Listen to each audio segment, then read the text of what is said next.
Hey, it's Adam here on Primordial Radio, and we've got a festival special. It's a 2000 Trees festival special, and I really want to thank James Scarlett for joining us today on what I'm assuming is your busiest week of the year. It is my busiest week of the year. I'm currently, as you can see, sat in a caravan. We are on site. All the stages are currently going up. The main stage is due to be finished in about an hour. So it's proper, like, real stuff. Well, thank you very much for giving us your time, because I know that it is obviously, I guess you would, do you want to see it? Do you want to see the stages go up? Is it like when you're building the first festival, or does it still get you excited?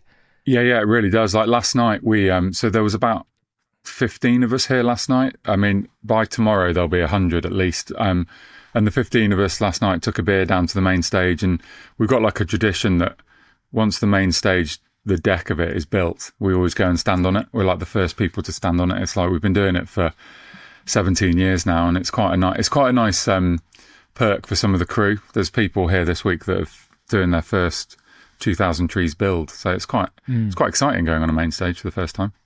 I want to ask you, how has it been so successful? And I'll caveat that because I used to tour with bands, and there was so many new festivals, new small festivals pop up, and I've never seen any festival in the last sort of 10 years in the UK really grow like 2000 Trees. What do you think has been your USP or made you as successful as you are? Well, I think there's a number of things.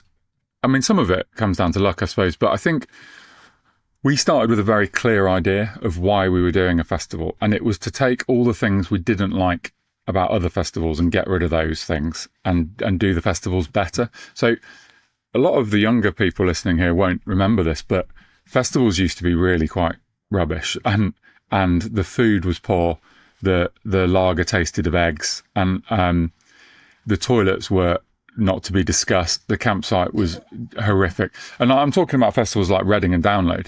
It was it was not a good place to be. And those festivals I think the more boutique festivals like 2000 Trees have made the bigger festivals like Reading and Download actually up their game a little bit. But we came out to do something which was nicer and more cuddly. It still had your favourite like heavy bands on, but you could come and relax and have a vibe. And we were lucky that we found the perfect farm. It's the most beautiful place. I'm looking out my window now at rolling Cotswold Hills and sunshine. It's gorgeous here. So when you walk into 2000 Trees or Upcote Farm, it gives off this vibe of nice. So I think all these things kind of combine to make it something that people want to come back to. And we are festival. I and my fellow organisers are festival goers first and foremost. So we're trying to create our own perfect festival.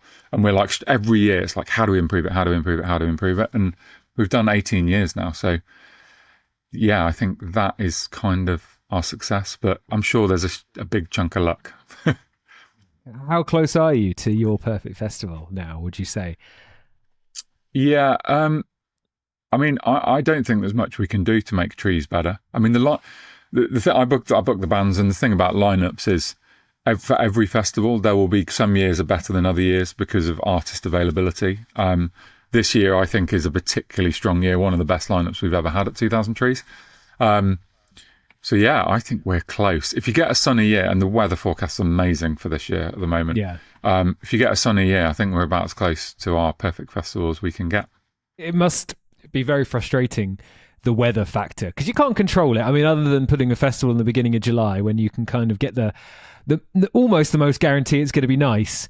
But that's, as you were saying before, festivals used to be gross. The things which was great was the bands. And now there's so much more to it that makes a great festival, and you're trying to sell that vibe. The weather's important. You have no control over that. Yeah. Like, do you think a festival can be broken by the weather? And I mean that seriously. I did Download. I haven't actually done Download much, but I was there 2015, and the weather was a mixture of awful and great. I remember losing a Doc Martin in a puddle, like a muddy puddle. And you've got to be pretty muddy for that. It didn't affect my view of the festival, but yet it always seems to be discussed. Do you think it can be broken? Well, it does affect ticket sales, right? So we sell about half of our tickets in the week after the festival. Straight away, like with no lineup, half the people buy their tickets. And if you've walked away from a festival, packed up your tent in the sunshine, it is different to if you've spent the Saturday night with a blowing a gale with your tent looking like it's going to fall over, and you're camping in water and a muddy puddle. That is, then people don't go away and think, I immediately want to go back to that. They think, I never want to go to a festival ever again. So bad years of weather, they've never broken us. And we had a particularly sort of infamous one in 2012 where there were rivers of mud running through the campsite. It was horrific. But people still, they still watch the bands, and our sales were a bit slower next year, but we're still here. So it can't break us, no. I think, there's that. And obviously what happened 5 years ago, nothing can break you now, surely, can it? After everything that happened in COVID, what could get more difficult? Yeah, I mean, absolutely. It's a tough time for the festival industry at the moment. There's a lot of events disappearing. The industry is as sort of, I did an economics degree, so I don't want to get all economics on you, but all sort of industries have times of like boom and bust, and sometimes you're shrinking, sometimes you're growing. I feel like the festival industry is currently sort of resetting itself and getting smaller. There were a lot of festivals that were very identikit, generic, and those are all disappearing. It is a tough time because it's mega expensive to put on. We spend it's over 1.5 million to put on 2,000 trees. So it's a big risk, and those costs are not going down anytime soon. Staging's more expensive, bands are more expensive, everything, fencing. I'm currently in a caravan, which is more expensive than it was last year. I'm using the Wi-Fi, which is more expensive than it was last year. It's just the only place costs are going at the moment in our industry is up. That makes it tough. And I guess the challenges are very different from, festivals are that thing you do in the summer where you go and see loads of bands, and then maybe throughout the rest of the year you're going to gigs. That was what it was like, many years ago. And now so many more gigs are becoming almost in themselves like one-day festivals, and they're putting the prices up to almost be similar to a weekend at a festival. And I'm saying that currently wearing an Oasis t-shirt. Now, we saw what happened with the costs of the tickets and dynamic pricing with Oasis. How do you persuade people or how do you encourage people to go and put their gig going money in a year into a 2,000 trees, as opposed to, putting it towards seeing a massive legacy band who are doing a quote unquote one-off tour? Well, it is a massive challenge. Just in our world this summer, you've got Slayer, as we record now. Slayer played last night in Cardiff. Tomorrow is Black Sabbath. You had Deftones last week. And there are like multiple of these massive outdoor shows. So I think all you can do is back yourself. So I back our lineup. And the thing I back above everything else at 2,000 Trees is that the experience you get as a customer is better than at other festivals. You will come away happier and more content with your experience. So in terms of getting repeat business, I don't feel like we have to compete with those other events because people want to come back to 2,000 Trees. But if you want to get new people, totally. There's just a lot of outdoor shows. And, and that's why I like coming and talking to people like you, so that your listeners will, and there'll be some people that are like, oh, I've never been to 2,000 Trees. That sounds nice. And maybe I'll try it this year or next year, and it's just slowly expanding the number of people who have heard about us. 100%. And it's a very good lineup. And I want to talk about the lineup. But before we talk about the individual bands, it's sort of like a European route you've gone down in the Wednesday to Saturday, as opposed to, the Thursday through Sunday. And that might just be me. I see most festivals in the UK are going, throughout the weekend. I much prefer the Wednesday to Saturday. You kind of get your day to recover. Yeah. What was your choice in that decision? Yeah, so I don't actually know if commercially that's that clever an idea for us, but the reason we did it was because we were festival goers, and the Sunday at a festival is never great. So if you go to we used to go to Reading every year, and if you go to Reading, the Sunday is basically a lot of people packing up their tents. So I've seen the headliner that are playing Sunday and not really my thing, so I'm going to go home at 8 p.m. on the Sunday, or I do like the headliner, but I'm going to pack my tent up and stay sober and drive home on the Sunday night. And I feel like you don't, on a Sunday, the festival doesn't finish with a bang. Whereas here, like everyone's got Sunday to recover. So it's a real bang on the Saturday night. The Saturday is the best night. It's a real party. After Alexisonfire finished this year, there's a silent disco that goes on till 3 a.m. and everyone's there. There's thousands of people at it. And it's super fun. And I just don't think you'd get that on a Sunday. You know, work starts to play in people's minds. Oh no, Monday morning is coming. So that's the rationale. Who knows? We've been doing it for 18 years and we just still do it.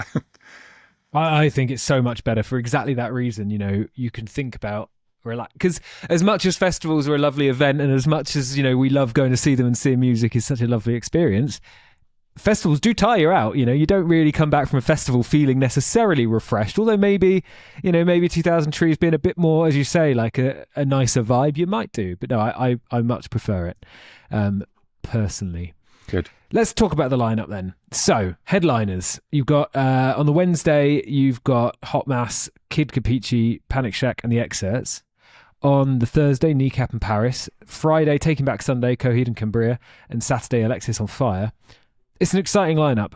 Where do you start with this? How did you plot who you were going for this year? Well, you start with the bands that you've been trying to book for years and never managed to book. And the first one on the list for years has been Alexisonfire. So you start with Alexisonfire, and then you kind of go from there. I mean, Kneecap was an interesting one because they've played 2000 Trees twice in the past. We were their first ever English festival.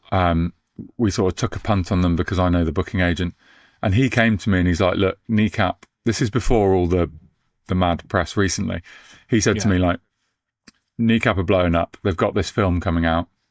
It's going to be nominated for, you know, Golden Globes and Oscars and all sorts, and they'd be perfect headline trees." And I was like, yeah, actually, it would be amazing. So that sort of booking felt left field because, let's face it, they're a hip hop band. We're a rock festival. Hip hop does sometimes cross, like bands like the Beastie Boys. Rock and hip hop do kind of hold hands at times over the years, and I feel like Kneecap's in that sort of Beastie Boys bracket where it works at a rock festival. It's aggressive enough to work at a rock festival. So I was like, let's just go for it. And yeah, Taking Back Sunday's another band that have never played 2000 Trees. So it's like, we should definitely book them. So all of the 5 headliners have been on my list over the years, apart from Kneecap, which was like a left field option. But the others are, I think, Paris, Coheed, they're no-brainer 2000 Trees. The sort of headliners we should have. And ideally, I like to fly headliners in from elsewhere because it's more exciting for the audience. They see, we're very supportive of British music, and, you know, Don Broco headlined our Saturday night last year. But people see these UK rock bands more often. It's not, it can never be quite as exciting booking You, Me, X6 or Don Broco or Idols as it is booking like Alexisonfire and Taking Back Sunday. Is definitely a step up on that. 100%. Has it become more difficult booking bands? You know, obviously Brexit has played into it, but just in general, are bands a little bit more skeptical, even coming from the US now, with the sort of the global environment, or, you know, they're still happy to travel for a festival on a weekend? Brexit has definitely made things more difficult. I mean, a combination of COVID and Brexit has basically sent the cost of touring through the roof. So we've already talked about the cost of festivals, but the bands are getting hammered as well on that. So it's not just the border changes. There is there is more red tape and more cost. And just like I said about festivals, the bands have got higher fuel costs, they've got higher van hire costs, higher crew costs. Crew costs have gone up a lot. So it's definitely more challenging. I found it, there's a certain bracket. I mean, we pay our headliners a lot, right? So I actually don't think it's impacting that level. But the kind of next level down, maybe our third stage headliner, those bands are finding it hard to make the finances stack up compared to how much we would pay them. So, everyone knew Brexit. Everyone in the music industry saw this coming. It was going to be a shit show. Nobody really thought about us. Everyone was just like, well, they didn't really make a deal. I'm not going to get political. No deal was made on anything, was it? They did it afterwards. No. And I don't think anyone's really ever made a music industry deal. It just never really happened, which is a shame because the UK is such a huge part of our tourism and our culture is live music. It's very difficult, isn't it, to not get political on these matters. And I also don't subscribe to the whole idea of, stick in your lane, let the politicians do the politics and you book gigs or I produce podcasts, that kind of thing. That's not how it works because politics is everybody. It goes without saying, obviously there's a question to be asked about the political sort of standpoint. Does that bother you at all? Are you concerned about any potential backfire from a band like Kneecap at the moment, or are you happy to let them do their thing? Because that is music, it's aggression, it's opinions. I mean, it's been pretty stressful. Like, we've had death threats and we've had legal letters, from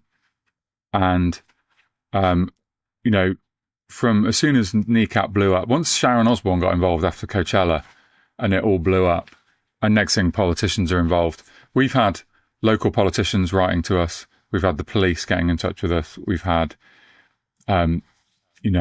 all sorts of random lawyers writing us scary letters. So we've had a lot of people bullying us, basically, to put it bluntly, to remove Kneecap from the lineup, and I'm just not doing that. No, there's no. I mean, some people ask me, why haven't you removed Kneecap? I'm like, why would I remove Kneecap? I don't actually have any reason I would remove Kneecap. I'm looking forward to Kneecap. I think clearly, following their Glastonbury performance, they're not trying to cause more trouble at all. They've got their message. Their message is, broadly speaking, free Palestine, which I can definitely get behind. And yeah, it's going to be the crazy thing is, right, in the rock world, as a rock festival, we're never in the news. Not even Download is ever in the actual news. Like the proper news. I mean, yeah. And we've been this story with Kneecap and now Bob Vylan as well. 2000 Trees is like front and center in the news, and next week Kneecap are going to play, and it's going to be a story. Hopefully not anything new, no new controversy. I just think it'll be amazing atmosphere. And my theory, I watched the Glastonbury performance on TV, and it was in the daylight, so you lose a lot of atmosphere. I've seen Kneecap in Bristol, where I promoted them in Bristol, and in the dark with the lights and the video screen, it is so amazing. And they're going to be on at sort of 9:30 at night at Trees, won't finish till 11 p.m. I think it's going to be incredible. Fair play for sticking to your guns. I mean, where would bands like Rage Against the Machine be if they weren't political? System of a Down. There's tons of different bands that have graced festival stages that years ago, they had opinions. It's music. It's a way to express your opinions and your feelings, isn't it? It's not singing about, I don't know, fairies, and some bands do. Well, yeah, and even like, I was talking to someone last night around the campfire at 2000 Trees, having a couple of beers and just chatting about it all, and we're talking about, like, this is really before my time, but when sort of Judas Priest and Ozzy and Twisted Sister had all that thing with, I think it was called the PMRC in America, and they were trying to get all those bands cancelled because they were supposedly satanic or whatever, and it was all rubbish. And then you go through, like, bands like Rage Against the Machine causing controversy. And basically this is just a thing that happens through history whereby people that don't understand it, politicians, try and get involved in something that they just have. They don't want bands to have opinions. They don't want bands to ruffle feathers, but it's got to be a good thing, right? It's definitely a good thing, and we should stand with those bands. I got a question actually, and it's a little bit more lighthearted, because there's a lot to talk about, fun, festivals, all of that. When you're booking them, is it a little bit like when you're picking a fantasy football team? Yes. You have a pot of money, and you can go for Erling Haaland, for example, and your defence might suffer in cost. Is it like that? 100% like that, yeah. And I often call it fantasy festivals because it doesn't feel like a real job. So right now, it feels very real, right? My high-vis vest is just next to me, and as soon as we finish here, I will put it on my boots, and I'll be back out on site, signing off the main stage, and it's real, right? But most of the year, you're just sat on your laptop with, I've got this band spreadsheet, and you're going tap, tap, tap, and you're like, I'm going to pay that band 500, that band 500 quid, that band 50 grand. I mean, the highest sort of fees we go to is north of 100 grand for one band. And some bands are getting 100 quid. So yeah, you're like, there's 150 bands and I'm managing, I don't know, nearly £1 million of band budget on 2,000 Trees. So it is like fantasy festivals. Yeah. And you can get, well, I'm not going to quote a Man City player. I'm going to have to take Bruno Fernandes as my £100 million player. And yeah, it's like, do you go for him, or have you got to drop down a little bit so that you can have a stronger in-depth lineup? So yeah, it is like that. You can't sell him to a festival in Saudi, can you? And then, boost your budget. No, that would be good. Fantastic. Now, one more question on the booking. A wide festival question that everybody, and I don't necessarily, I'm really keen on your input because I don't think that you go down this route so much, but there's this big struggle between legacy bands who are massive, slightly smaller bands who, need to take that step up to become a festival headliner. It's it's always spoken about in context with bands like Iron Maiden, Metallica.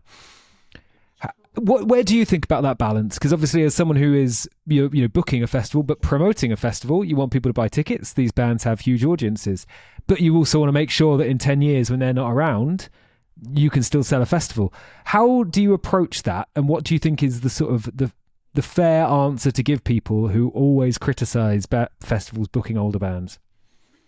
Well, I don't think we really get that criticism. So, like, for instance, last year or the year before, the Chats headlines 2,000 Trees, and people were quite surprised. So I'm like, there isn't one size headliner for 2,000 Trees. There are actually about three different sizes. So you've got like the potential sort of mega band that you could book, like a Biffy or a Deftones.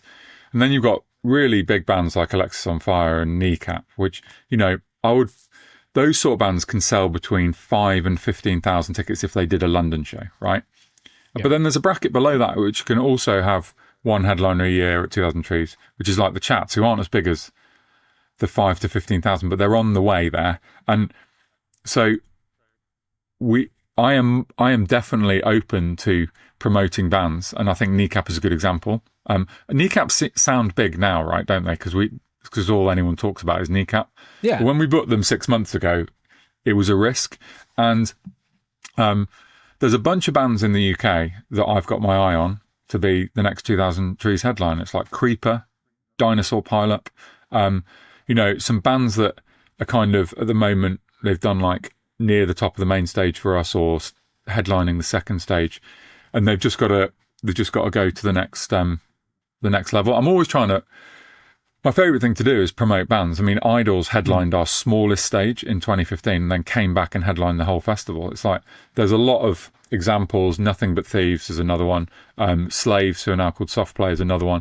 Bands that they come in to 2,000 Trees. I mean, literally getting paid 150 quid to play at 1 p.m. on a small stage. And years later, they're getting the big bucks and they're headlining the main stage. And so, yeah, we will continue to do that. It's much easier for me to do that than Download. I do sometimes feel sorry for the bookers of Download because people expect them to promote unrealistically small bands to headline slots. It just doesn't work if you've got to fill, 70,000 people in a field. Well, it's damned if you do, damned if you don't, isn't it? They're always going to have... There's a 50-50 split, I think, in the industry with opinions on this. 100%. And there's a 50-50 split within the fans. So you're going to annoy someone. Some people are going to love it. I've got one more question on booking, because it's very rare that I get to sit down with somebody who's booking such incredible festivals, or an incredible festival. How is your job being helped nowadays with things like AI?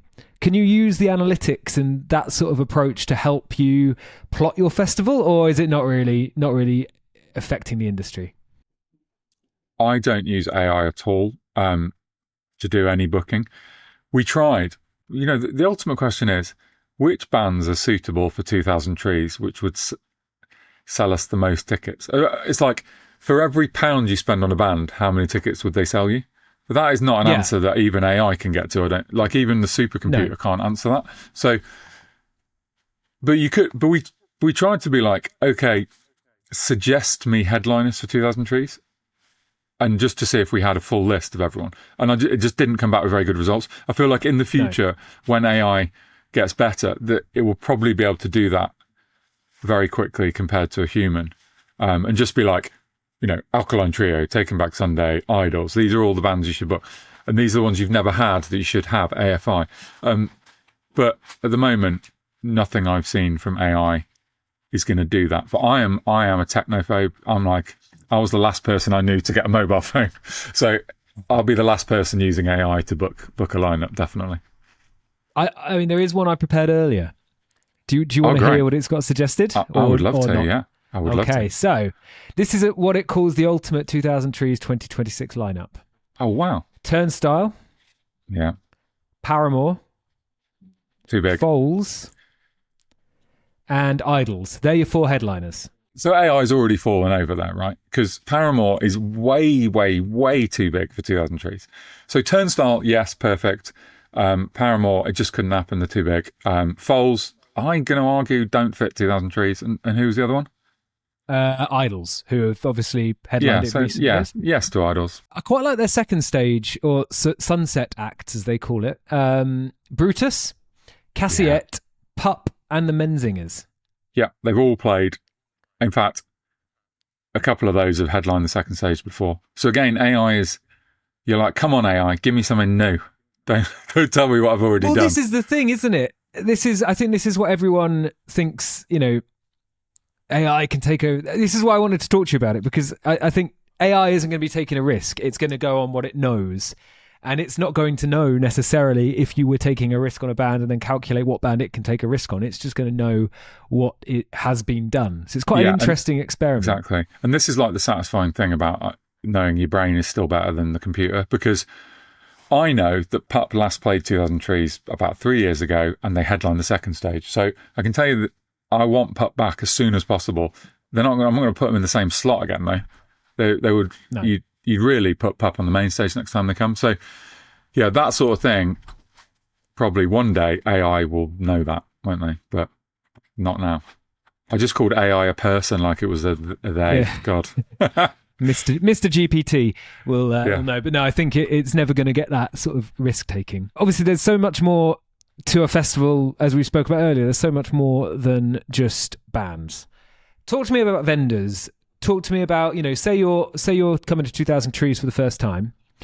What are you going to experience in the way of vendors? Well, the food is genuinely great at 2000 Trees. Danielle and Simon in our team spend a huge amount of time making sure we've got the best food traders and a huge range of catering to different dietary requirements. I would always start in the morning at Susie's, which is so it's Susie's breakfast, and she basically going to give you like really nice bacon in a baguette, egg and bacon or sausage or all of it is great.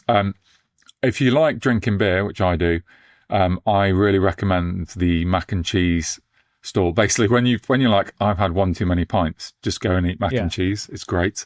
Pizzas are brilliant. I mean, there's so much. When I go to other people's festivals, my go-to food is always burritos. Again, because of beer drinking, I just think you want something nice and stodgy to like soak the beer up. So yeah, burritos. But also in one hand as well, you can kind of comfortably eat a burrito while watching a band. Yeah, absolutely. And they're not too messy. I like quick food at festivals as well, where you don't have to queue. They don't have to take ages making it. Sometimes with pizzas, I'm like, I just get too impatient waiting for the pizza. I want my food now. And what else is there in the way of sort of other, stalls, merch, anything special? Can people, for example, go get tattoos? Can they go and I don't know? There's too many things that get offered at festivals now. I don't have the imagination for it. So I mean, at 2000 Trees, we've got our merch area is incredible. So I think last year I got the stats, and 86 of the bands that played 2000 Trees had merch on sale. So there's a huge range of 2000 Trees merch. My favourite thing is the football shirts. So like you can get 2000 Trees football home and away kit. Okay. I'm looking on the website now to see those, just in case. Yeah, I don't think the away kit's up yet, but it is coming. Last year's away kit was incredible. It was like bright yellow, like 90s inspired, garish, horrible kit. It was amazing. So that's great in there. We've also just launched our own beer, which is called I've got to get this right. Heroes by Beeros, And no, it's not. It's called Holding Out for a Hero. Holding Out for a Do you know Hero. what? Holding Out for a Do you know what? I've said it twice on my own podcast, and both times my brother, who organises the beer, said to me, "You've got the beer name wrong again." And I just did it for a third time. Right, it's called just to Holding Out for a confirm, Hero. it's 2,000 trees times in conjunction with Arbor. It's Holding Out for a Beero. That's the one. Right.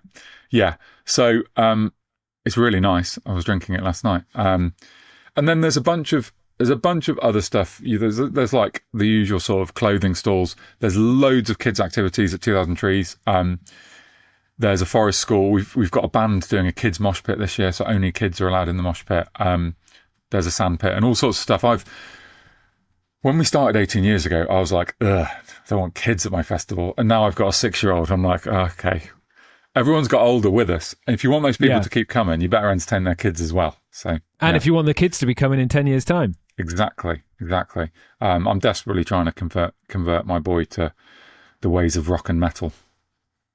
This is a big question. This is going off on a tangent. So I can't be at the festival. I live in Poland and I currently can't leave because within any time in the next 2 weeks, I'm expecting my first child. Wow. And children's music, man. Oh my gosh. I don't know why you can't just play rock and metal to a child. I don't know why it has to be something, Ring Around the Roses, that kind of thing. How do you make that transition? How do you start getting a child into, let's call it what it is, good music? Yeah, I think you've got to, whatever it is you like, so I like rock music, and you've got to find something that is the sort of the easiest way in. So like you start with like We Will Rock You, right? And you teach them clapping and they can sing the words We Will Rock You, and then you're in, right? And then from there, it's like a little bit of Guns N' Roses and Metallica Black Album. There's a reason that album was so massive. It's so catchy.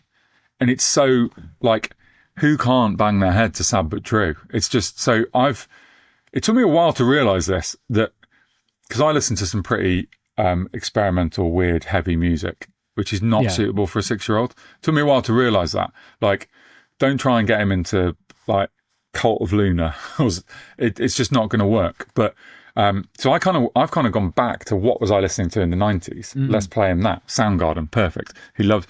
We were at a friend's party the other day, and Black Hole Sun by Soundgarden came on, and my 6-year-old boy ran over to me and goes, "Daddy, this is that song, isn't it?" And I'm like, "Yes, I have won." He recognised the Soundgarden song. This is great. It is incredible, though, that thing of gateway bands. When I was 12, I somehow discovered Metallica and Guns N' Roses, and it just kind of appeared in front of me, and then that does bring it through. The problem is now the gateway bands are all either too big or too old to really kind of bring into a festival, aren't they now? Yeah. You can't get any, and if they're lucky enough to still be alive, a lot of them. It's a weird thing, isn't it? What were your gateway bands like? What was your first experience of rock or metal? So in the very early 90s, it was like 1990, when I was 12, my gateways were what you would at the time called 80s rock, even though we were in the 90s. So it's bands like Extreme and Bon Jovi. But quickly from there, I sort of, Guns N' Roses was the bridge to the next thing, because they had a bit of, Guns N' Roses was kind of like still rooted in 80s rock, but much cooler and much scarier. And once I went there, then it was at that time that the Black Album by Metallica hit, and then grunge happened, and there was also an amazing British rock scene of bands like the Wild Arts and Terrorvision in the mid 90s. So I kind of started off with what I would call 80s rock, and then just listened to every type of rock and metal that I could. When I was that age, I wasn't really into extreme metal. I am now, but I wasn't listening to like black and death metal or prog or anything like that. But everything else, I was just like, give it me, punk, hardcore. I didn't care. As long as it had like a heavy guitar in it and some drums, I was in. And do you feel like now, because to kind of stand out in a world of Spotify's and huge selection of music, you're not necessarily getting bands who are kind of in simple form coming through? And I mean that in a way, I mean that kindly, but Terrorvision, the Wild Hearts, they were quite punky, but what they were doing was quite. There was you could understand it really easily, and how you could get in a room with people. I find a lot of bands nowadays, there's so many elements, so many things they're blending in, technology and musical technology. I mean, do you think that's something that is going to affect music going forwards? If that makes any sense, even as a question. Yeah, maybe. I still think the old stuff exists and is still popular. I mean, there's a band called Unpeople who have got one EP out, and they played at 2000 Trees last year, and they remind me of bands like the Wild Arts. They don't sound like the Wild Arts, but they're basically, their thing is, here's some riffs and here's some really catchy choruses. And like, I think riffs and catchy choruses will come in and out of music forever because there's just something primal about it. And they played last year at Trees, and they're playing again this year. Playing twice this year, actually. And last year they packed out a sort of 3,000 cap tent with half the tent singing the words, and they've got one EP. So although I do get your point, I still think the sort of rock music I want to listen to definitely still exists. Before we finish talking about vendors, though, I know we've strayed away. This football shirt, man, I hadn't seen it. I'm a big football fan. I support Reading, so it's not quite the same, but I have got into football shirts massively because they're kind of really, at the minute, they're really getting back almost into fashion. Yeah. Whose idea was this? And I'm guessing it might have been yours, but if so, then why isn't it red? Well, it wasn't my idea. It was Kev who runs our merch, but loads of bands are doing them now. So like Rolo Tomasi sent me a shirt the other day that they've done, and basically, band football shirts is suddenly a thing. And I feel like this is going to burn brightly and briefly, probably, because it will become, oh God, there's another football shirt soon. But it was because me and my brother both support Man United. But let's face it, no team splits opinion more than them. You either a fan or you hate them. So we did kind of want it, because there's some ridiculous Man United shirts in the 90s. They're unbelievable. Like, we did kind of want to do one, rip it off, but felt like it just means half the people, or more than half the people, are just never going to buy it. So yeah, I just the garish one from last year was inspired by the 90s shirts, and we're it's cool. I weirdly, I haven't worn a football shirt for years, but and I never wear my own merch either, but I wear the 2000 Trees football shirt proudly. It is a thing of beauty. Like, I'd be more happy if my team was wearing that this year than what we are, which is, people are calling it the Weatherspoons dinner plate shirt, just as an idea. I need to Google that. Right, I wanted to talk about the other aspect of things that nowadays you have to think about with festivals, and sustainability is a big one, because of course, we always see this shocking footage, usually after Glastonbury and after Reading Festival, of the big cleanup. How does 2000 Trees kind of try and avoid that sort of thing and keep sustainable and environmentally friendly? Well, I mean, we communicate that message to our audience, and they're great. Like, they take their tents home with them, and they pick up. You see lots of people in the campsite. We give people bin bags when they arrive, so you see lots of people picking up their own litter. And we've got a number of sustainability sort of schemes that we run and the waste company we use have this amazing way of recycling. So basically, you don't have to sort the waste. They've got this incredible machine that basically you just, the waste is all in one bag, and the machine goes, that's cardboard, that's metal, that's plastic. So yeah, there's that, and we try to encourage people to use public transport where they can. But let's face it, look, I don't like telling you or anyone that our festival is green, because the most green thing would be not to have a festival on a farm in the middle of nowhere. So like, obviously there's a lot of people driving here, and we burn a lot of fuel, and there are some improvements happening in the industry. I don't know if you've seen what Massive Attack did recently, but they ran a big outdoor show which was entirely based on solar power, but it is a very new technology, and it is a bit risky that it could go wrong, because basically power is everything right at a festival. It makes the sound, it makes the lighting, it keeps the beer cold. I mean, you need it. Yeah. So I think the future has got some exciting things up its sleeve, but we're not quite there yet. For me, I think the fact that you're working on the waste side of things, because that is one thing that always has upset me, seeing the end of festivals. And setting fire to a tent is never really an outcome you want, is it? No, and we have so on the Sunday when the trees finishes, we've got a tent reclamation company comes in. So they take down the odd tent that's been left up and reuse it. And also a company comes in and literally goes through all of the tents and all at the campsite. You end up with loads of fresh food left, perfectly good food. They take and they go and take that to food banks and stuff. So that there's some good stuff you can do to reuse, not just chuck it in the bin. Right, as we're sort of getting to the end of this interview, I wanted to talk a little bit more about yourself.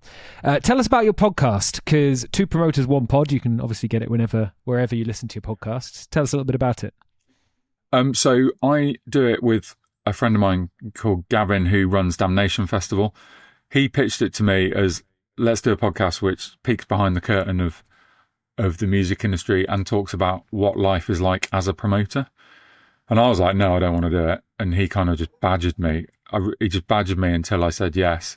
And then we started it a year and a half ago. And I mean, it's been remarkable. We have over 10,000 listeners a week. And we've just been on a live tour, sold out live tour. And people really love it because we tell you the actual truth of what's going on. And, you know, when these stories like Kneecap happened to me, you can hear all about it on the podcast. But it might be like, what band booking disaster did we have this week? You know, what was it like when there was a lightning storm at the festival? There's a million and one things have happened to us in the last 18 years. And in the next week, stuff's going to happen to me. I don't know what it is. Hopefully it's all good. But things happen in festival land and we will talk about them on the podcast. And people really love it. So I don't know. I'm not questioning it. We just go on. We're going to record in an hour's time. And we talk for an hour and a half and people keep coming back. So, yeah.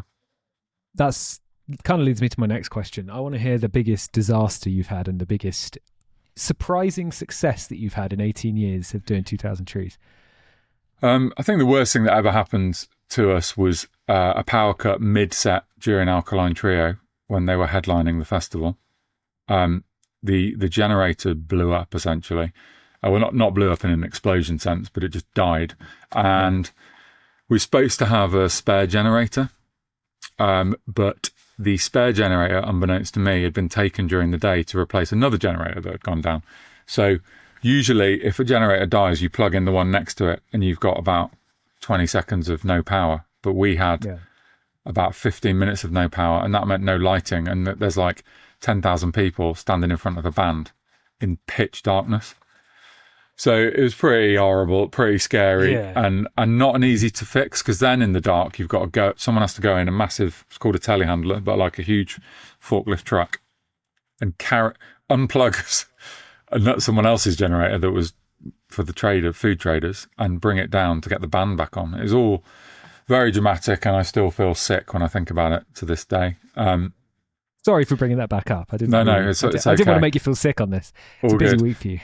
All good. I think the best thing that's happened is, I mean, for me, when I knew I felt like I'd made it as a booker and as a festival was when we had At the Drive-In here. It was like booking one of my all-time favourite bands to come to 2,000 Trees, and then them just being so lovely all day and playing a brilliant set. I always look back as like that was the tipping point. It's hard to imagine how much 2,000 Trees has changed over the years, but there were 1,000 people here in 2007, and now there is like sort of getting on for 20,000 people here. It is a totally different festival. People like you asked me to come on and talk about it because like I'm an expert, but in 2007 I knew nothing, zero, and we were just blagging our way through it. So I felt like the tipping point was 2019 at the Drive-In, and I was like, yeah, we got this now. I've got one more question, and it's a silly one. If you could book a festival anywhere in the world, like anywhere, so you can be very specific or you can be a little bit vague. Where are you going to book it? And also, because it's a brand new festival, you've got full control. You can start it from scratch. You've got anywhere in the world. Who's your headliner? Unlimited budget, of course. I'm going to book it on a cruise ship in the Caribbean, and the headliner is going to be, I'm going to have co-headliners because I'm going to cheat. I'm going to have Tool and the Mars Volta on my bands, because the Mars Volta is the offshoot from At the Drive-In. They're my favourite band ever, and I try to book them every year and I've never managed to. and tall are just tall. So yeah, on a cruise ship in the Caribbean after the festival, we all go to the beach. Lovely. That does sound lovely. I think I'd probably go in the Grand Canyon for some reason. I just feel like that would be a dramatic, but maybe just for the drama of it all. That would be good. And are you going to get a break at any point? Do you get a break after this, or are you just back on it for 2026? Well, I run Arctangent Festival as well. So Arctangent we set up in 2013 and is now in its 11th year. And that's like we call it the ugly little brother festival to 2000 Trees. It's just slightly weirder music. And that is in August. So I don't get a break. We will finish here on the Wednesday afterwards. We'll get the clear up done. I'll literally take 2 days off and then back in the office and pretty soon back in a farm again. So the break is September. But I never really stop because then the pressure's on to book the lineup. But it's good. I've got one of the best jobs, and apart from being like the centre forward for Man United, I think I've got the best job in the world. So I'll. Do you really want to be that right now? No, the service is shit. Yes. Yeah, I often think about that. I'd love to be a footballer until realising I'd be rubbish at it, and it would just be being abused for like a good. I mean, I wouldn't last 90 minutes. I'm not even going to say 90 minutes. Abused for the first 15, then teary-eyed as I came off. Right, look, James, thank you so much, and really appreciate the time. I know a couple of very lucky Primordial listeners are going to be winning tickets to go and be at 2000 Trees. Very jealous of them. If they do want to pick me up a football shirt, please, whoever's listening, please do. But other than that, thank you so much for joining us, and the best of luck for a very busy week. My pleasure. Thanks so much for having me. I enjoyed that. It was good.